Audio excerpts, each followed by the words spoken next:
আমরা মব থেকে বেরোতে চাই। আমাদের জীবন একেবারে ছিন্ন ভিন্ন করে দিয়েছে গত 18 মাস। আমরা অসহায় হয়ে গেছিলাম।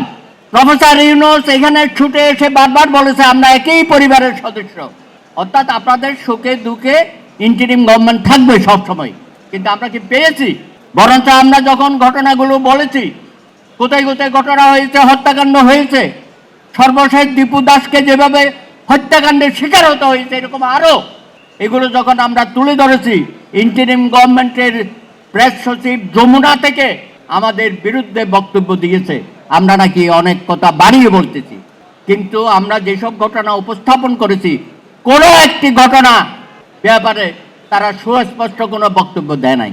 আমরা আশা করব এই সরকার এখনো পর্যন্ত যেগুলো চলছে নীরবে, কিছু ঘটনা প্রকাশ্য হয়, কিছু ঘটনা নীরবে হয়। নীরব চাঁদাবাজির শিকার অনেকেই হচ্ছে, আমাদের ব্যবসায়ীরা হচ্ছে, নানান জায়গায় প্রতিষ্ঠানগুলো চালাতে অনেক সমস্যা হচ্ছে আমাদের।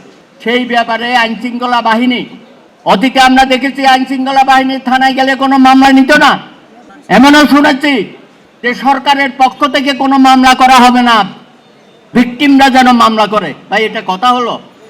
যে ভিকটিম তার সাহস আছে লোকাল যারা সন্ত্রাসী তাদের বিরুদ্ধে গিয়ে মামলা করা? কিন্তু থানা সে সময় বিমাতা সুলভ আচরণ করেছে। বর্তমান সরকার যেন কোনো বিমাতা সুলভ আচরণ না করেন।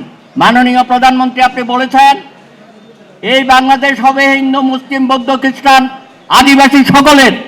আপনি আরো বলেছেন যেটা সারা বিশ্বের কোনো নেতা বলে নাই, সেটা হচ্ছে এই বাংলাদেশ হবে বিশ্বাসী, অবিশ্বাসী এবং সংশয়বাদী সকলের বাংলাদেশ। তিনি বলেছেন বাংলাদেশ হবে একটা রেইনবো সোসাইটি।